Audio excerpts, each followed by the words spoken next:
ampalalao ahy izay lalana tokony alehako. Ampalalao ahy izay lalana tokony alehako.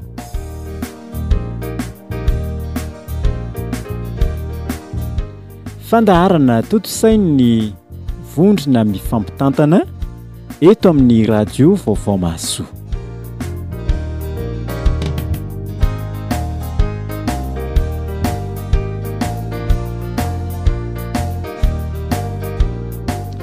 Ry havana malala dia faly izay any tafaraka amintsika rehetra izay mpanaraka ny onjam-peo ny radio Vaovao Mahasoa amin'ny lalan'ny fandaharana ampalalao ahy izay lalana tokony alehako. Dia manonona ny fiadanan'i Jesoa Kristy ho aminao sy ny ankonanao izahay. Hivavaka isika. Ry Andriamanitra rainay izay any an-danitra, faly izay ravo izahay mankasitraka sy misaotra midera ny anaranao, mankalaza ny anaranao satria tsara ianao, avo indrindra ianao, lehibe indrindra ianao. Dia misaotra indrindra noho ny fitahianao sy ny famindramponao izay arotsaka ao iainanay isan'andro.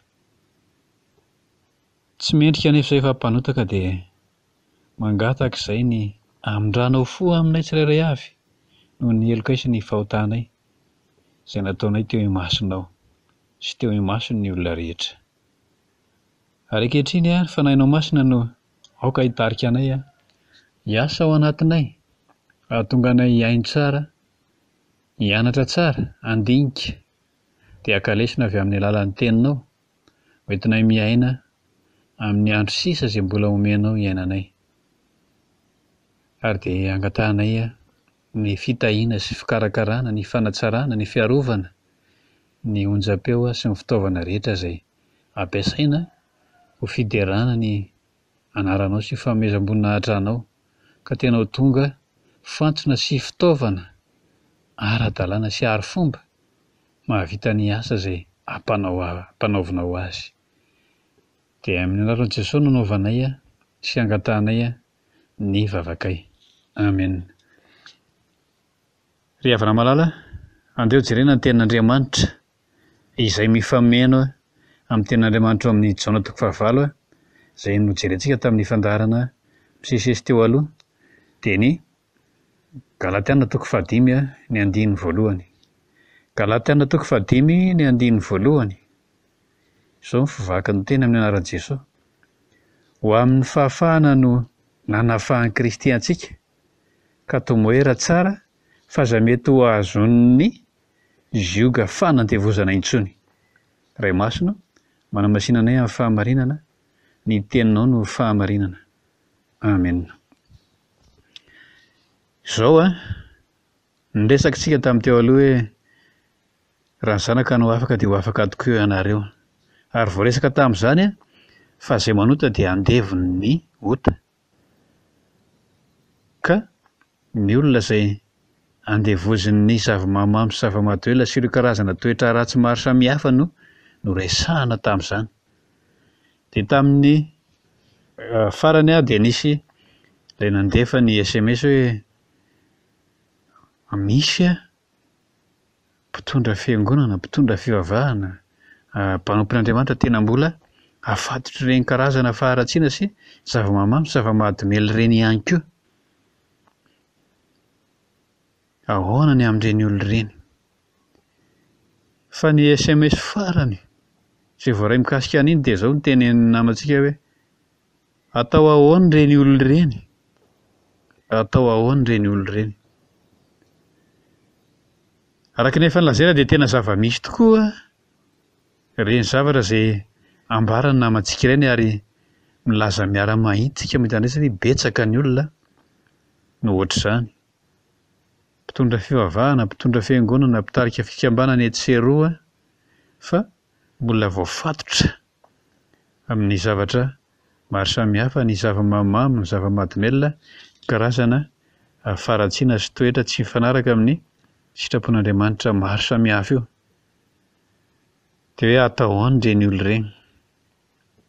Raha ny tena izy aloha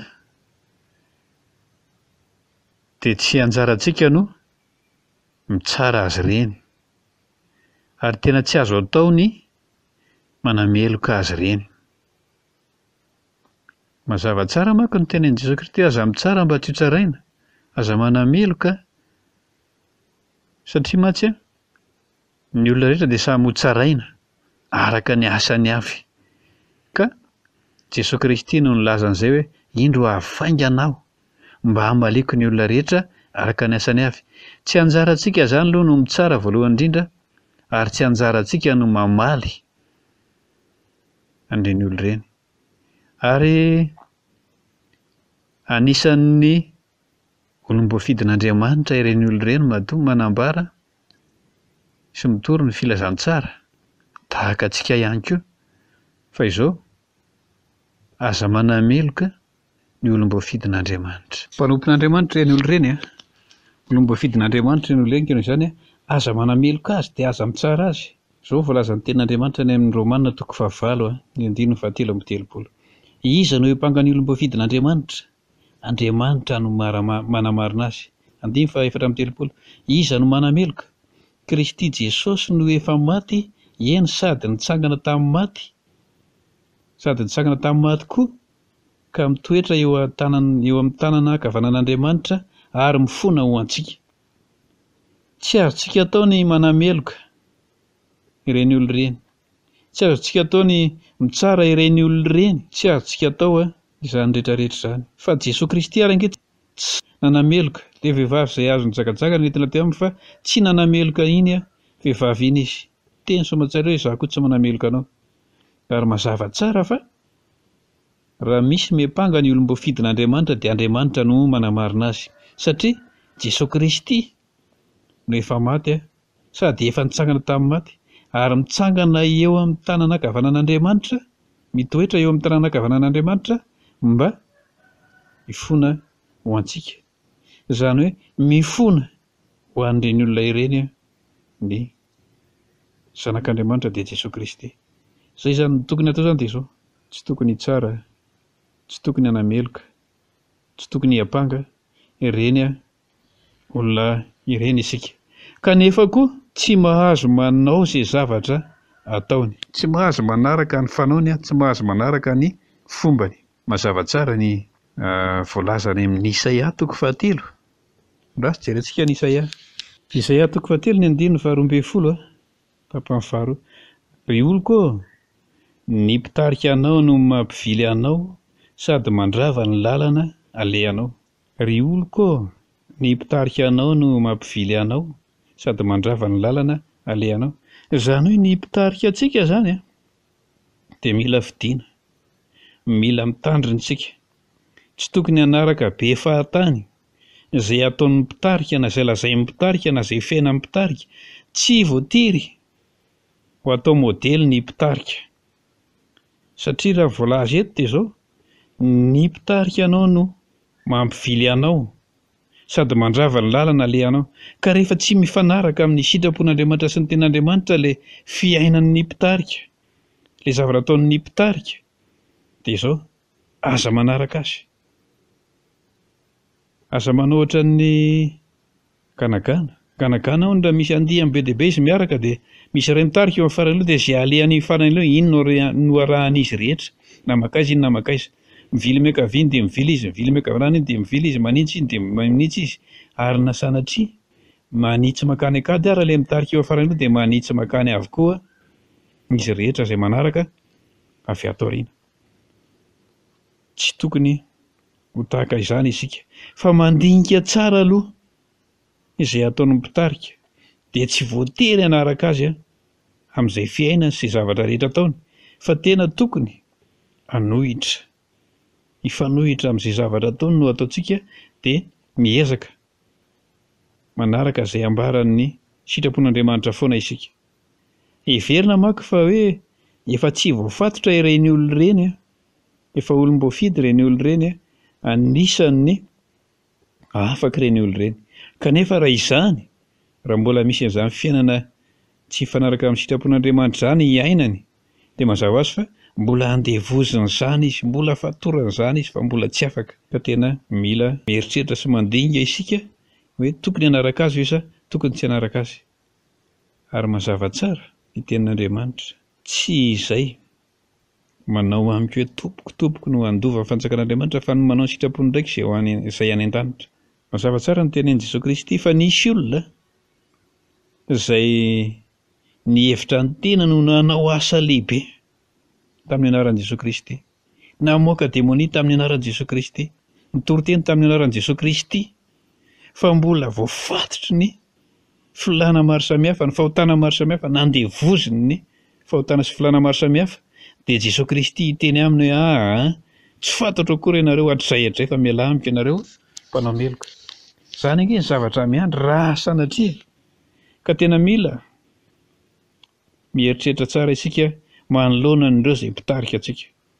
Ary raha azo atao, aoka samy miezaka hifidy ny mpitarika azy.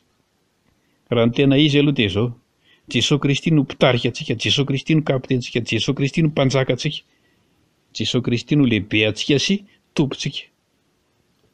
Fa misy ny solon-tenan'i Jesoa Kristy eto ambonin'ny tany, miara-miaina amintsika dia miara-monina amintsika, izay efa napetraka ihany koa mpitarika. Dia amin'ireny olona ireny mila mifidy mandinika lalina hoe anaraka. Ilay manaraka tsy mitovy amin'ny fanarahana an'i Jesoa Kristy koa ny fanarahana an'ireny mpitarika ireny.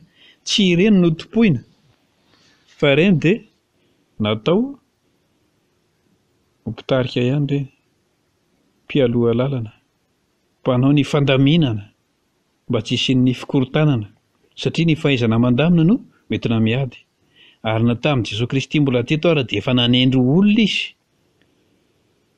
Mifidy diakonina dia mifidy loholona, dia mifidy naniraka olona hanao ny asan'Andriamanitra, hitarika izany asan'Andriamanitra izany. Dia tahaka izany olombelona ihany izy ireny, manana ny fahadisoany, manana ny fahotana, manana ny kilemany, fa tsy natao ho fianarana ho anao avokoa izay fiainany rehetra. Aza mianatra azy, aza maka tahaka azy, fa Jesoa Kristy no mpampianatra antsika, dia Jesoa Kristy no mpitarika antsika, dia Jesoa Kristy no arahantsika, izay lazainy no tanterahantsika. Izany no atao manoloana an'ireny olona ireny. Misy manko ny olona manoloana an'ireny olona ireny, mahita an'ireny olona ireny dia ny ataony dia tonga dia manalavitra an'ireny olona ireny, tonga dia lasa fahavalon'ireny olona ireny. Na tonga izy dia tafitorana, tonga dia tsy miditra any am-piangonana intsony, ary tsy mivavaka intsony, dia miteny hoe raha tahaka andry ihany ireny, dia aleony hoe tonga dia tsy mivavaka, aleony hoe tonga dia tsy manompo an'Andriamanitra. Amin'ny lafiny anankiray azo lazaina hoe misy fahamarinana ihany izany, satria raha ohatra ange ianao ka hoe hanao ny asan'Andriamanitra nefa manao faratsiana ihany koa dia tsisy dikany nanaovanao an'ilay asan'Andriamanitra, tena tsisy dikany, dia mitovy amin'ny olona tsotra ery ihany, mitovy amin'ny olona izao tontolo izao tsotra izay mbola tsy niova fo sy tsy nandray an'i Jesoa Kristy ihany. Fa ny olona izay nandray an'i Jesoa Kristy, ny olona izay efa nanaiky nanao fanekena teo amin'ny anatrehan'i Jesoa Kristy fa hanompo azy sy hanara-dia azy, hanao ny sitrapony, dia tena miavaka mihitsy ary tena afaka ao amin'ny fahafahana no hiaina n'ireny olona ireny, tsy misy mangeja azy, tsy ngejay ninninina, tsy andevozy ninninina, tsy fatorany ninninina, fa nitokana mamatotra azy Jesoa Kristy voaombo teo amin'ny hazo fijaliana. Zaho, hozy Paoly hoe voaombo miaraka amin'ny Kristy teo amin'ny hazo fijaliana, tsy izaho intsony no velona fa Kristy no velona ato anaty. Izay sisa no mamatotra fatorana amin'ny alalan'ny nanomboana Jesoa Kristy teo amin'ny hazo fijaliana, dia Kristy no velona ao anatintsika, izy no hivelomantsika. Ary tsy mahatsiaro tena ho voafatotra nefa isika amin'izany, fa mahatsiaro tena olona afaka tanteraka, olombonjena, olon'ny fanjakan'Andriamanitra. Ka raha mbola misy izay mampiahy tsy hahatanterahan'izany dia mandinika sy mieritreritra ary tena mifidy izay tokony arahana. Ary tokony atao amin'ireny olona ireny koa dia izao: miankina amin'ny tenan'Andriamanitra foana, fa aleo jerena foana ny tenan'Andriamanitra. Ny tenan'Andriamanitra amin'ny Ezekiela, Ezekiela 7:9-20 sy 7:20 dia izao ny voalazany eo: raha hoy izao amin'ilay ratsy fanahy, ilay ratsy fanahy, ho faty tokoa ianao, ary tsy mananatra azy ianao, na miteny hananatra ny ratsy fanahy, hiala amin'ny lalan'ny ratsy, hamonjena ny ainy, dia ho faty amin'ny eliny ihany ilay ratsy fanahy, nefa hadinika eo aminao ny drany. Izay. Ka raha hitanao fa tsy mety ny zavatra ataon'ireny olona ireny dia izao, mila mananatra azy ianao, mila miteny azy ianao, mila manitsy sy manoro azy ianao. Fa raha tsy mananatra azy, tsy manitsy azy, tsy manoro azy ianao ho faty ihany izy, ho very ihany izy noho ny ratsy izay fanaony. Fa adinina aminao kosa ny rany. Ny zavatra izay mamatotra azy dia tokony vahanao amin'ny alalan'ny fampianaranao azy, fantsianao azy, famerenanao azy ao amin'i Jesosy Kristy. Ampahafantaranao azy fa izy ny olona efa nafahana tao anatin'ny faharatsiana maro samihafa, ary nafahana ho ao amin'ny fahafahana, dia nafahana ho ao amin'i Jesosy Kristy izay tsy misy fanandevozana, satria tsy misy intsony ny andevo na andriana na grika, tsy misy an'izany intsony, fa ao amin'i Kristy olona afaka daholo ary fahafahana no iaina ao amin'i Kristy. Dia mila tena teny azy amin'izany ianao. Matetika dia tena tsy misy mahasahy miteny an'izany, satria ny aina maso sy ny tahotra matetika dia tena manakana ny olona hoe atahoana koa pastera ve ndeha ho tenenina sy ahitsy, dia avelanao izay tiana atao izy izany. Avela izany tanteraka ity tenin'Andriamanitra eo amin'ny Ezekela 3:7-8 ty hoe mitapa faharoa, ho faty amin'ny elony sy ny ratsy ataony ihany izy, fa adinina aminao kosa nefa ny rany.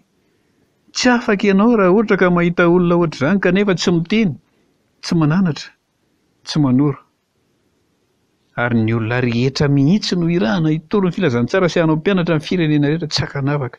Dia mila mifananatra sy mifanoro isika rehetra, ary tena tokony ho fantatritsika soa tanteraka ao anatin'ny fiainantsika ny hoe ao amin'ny fahafahana, ho amin'ny fahafahana no nanafahan'i Kristy antsika. Dia izay efa nafahan'i Kristy dia tena afaka, tsy handevoziny inona intsony aza manaiky ho handevozin-javatra na inona intsony. Izay no afatra androany. Fa misy afatra izay apetraka amin'ny alalan'ny ratsana vehivavy eo sampana vomanga efintsika emma ity, ary dia manana vahiny moa tsika androany. Dia ny filoha mpandrindra ny ratsana vehivavy ao anatin'ny sampana vomanga efintsika emma no hitondra amintsika an'izany efatra izany. Mampandroso anao dia faly mandray anao pastera, dia faly miarahaba anao ihany koa, dia manolotra ny micro andraisanao ny fitenenana amin'ny alalan'izany asan'Andriamanitra izay karakarainareo izany.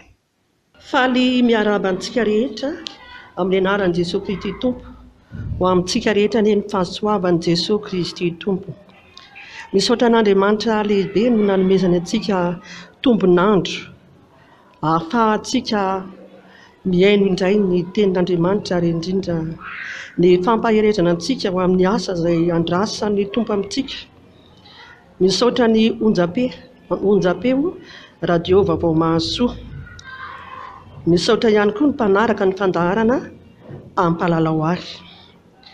Izahay ao amin'ny rantsana vehivavy, ao amin'ny sampana Foibe, sampana vokovomanga Foibe, dia miantso antsika vehivavy rehetra, indrindra vehivavy kristianina, ary indrindrandrindra isika rehetra vehivavy ao anatin'ny sampana vokovomanga, ao anatin'ny sampana efatra, ao ny rantsana fanantenana, ao ny rantsana mpamily, ao ny rantsana ray aman-dreny, ary isika rantsana vehivavy.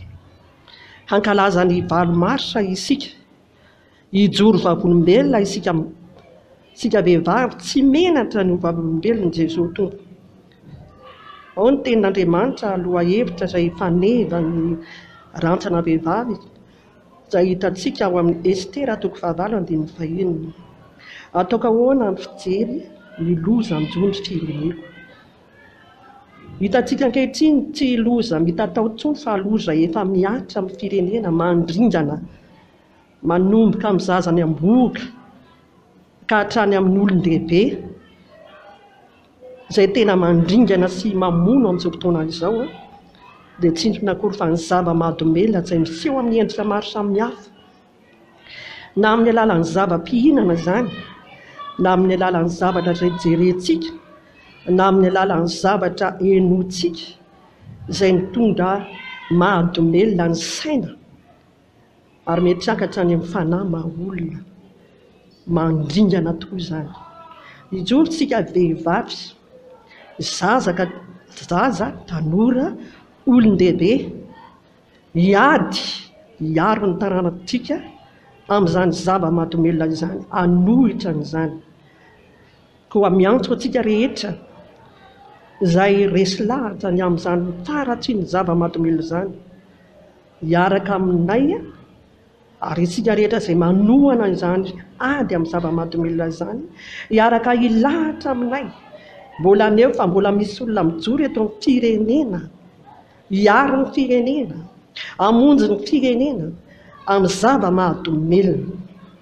Dia miantso antsika rehetra hanao filaharam-be isika izay ataontsika manomboka eo amin'ny sampanana ny Meritsy Atosika, eo amin'ny faran'ny bus ny Meritsy Atosika izany, taxi be ny Meritsy Atosika, eo no miaingontsika amin'ny 7 ora. Eo miainga amin'ny filaharana ary mizotra itsika makeny amin'ny tany malalaka akaiky ny FJKM Masiona vaovao. Hisy fitoriana filazany tsara ao, fa raha ny zanaka no afaka atsika dia ho afaka tokoa isika. Hisy vavaka, hisy dia sy iragasy ara-pilan'izany tsara ho fanomezam-boninahitra an'Andriamanitra sy ho fanentanana sy fifampaherezantsika. Ny fiaingana ho antsika rehetra avy etỳ Antananarivo renivohitra ho any amin'izany fotoana izany sy toerana izany dia eo amin'ny lalam-by Anosy Be, fiantsonan'ny taxi be i Meritsy Atosika amin'ny 9 ora sasany ka hatramin'ny 7 ora. Manasa antsika rehetra izay linany amin'izany te azo hery sy fanafahana, indrindra antsika vehivavy be saram-pahoriana, manana fanahinana amin'ny hoavy ny taranantsika ary te hanana fanantenana vaovao, andeha hovaina ny tantara amin'ny alalan'ny filazany tsara. Ndao hiaraka isika rehetra, manasa antsika rehetra ho tonga maro, ho voninahitra Andriamanitra ho amintsika rehetra ny fiadanan'i Jesosy Kristy Tompo. Misaotra Tompo. Misaotra ny pasteur Estera avy eo amin'ny FJKM Mampatoloana Ivato isika izay nitondra izany hafatra izany. Izy moa no filompandrindra ny ratsana vehivavy ao anatin'ny sampana Vokomanga FJKM, dia manatesika fa tafita amintsika izany hafatra izany. Hivavaka isika dia mbola isaoranay ianao Andriamanitra ny amin'ny fotoana rehetra izay afaka nitanterahana androany, ary dia mino izay fa ianao no miasa ao anatin'ny tsirairay avy ahafahana manatanteraka izao fandaharana izao. Taio ny mpihaino rehetra ho afaka handray ny anjara tandrifo ho an'ny tsirairay avy amin'ny alalan'ny adidy sy andraikitra izay miandry amin'izany asanao Andriamanitra izany amin'ny lafiny rehetra. Ary dia misy mananteny izay fa momba anay mandrakariva ianao, ary dia tsy hamela ny mpanomponao rehetra ho menatra na ho afabaraka ianao, fa isehony ny voninahitra ao ny asa rehetra izay ho tanterahanay. Dia mivavaka izay taio ny mpihaino rehetra hanana ny anjara fitahiana avy aminao amin'ny lafiny rehetra, ny ara-batana, ny ara-tsaina, ary indrindra fa ny ara-panahy. Teo voninahitra ao izany rehetra izany. Amen. Dia mametraka mandra-piona mandra-pitafa ho anareo rehetra izay manaraka izao nitsapeo izao amin'ny anaran'i Jesosy Kristy izay ry havana. Amen.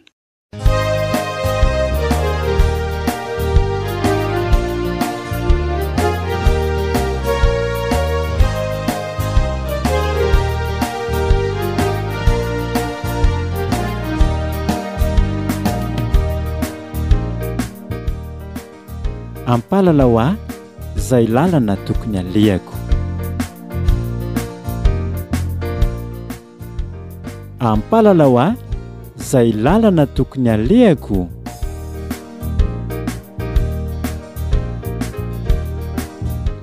Fandaharana toto-sainy vondrona mifampitantana eto amin'ny radio Vaovao Mahasoa.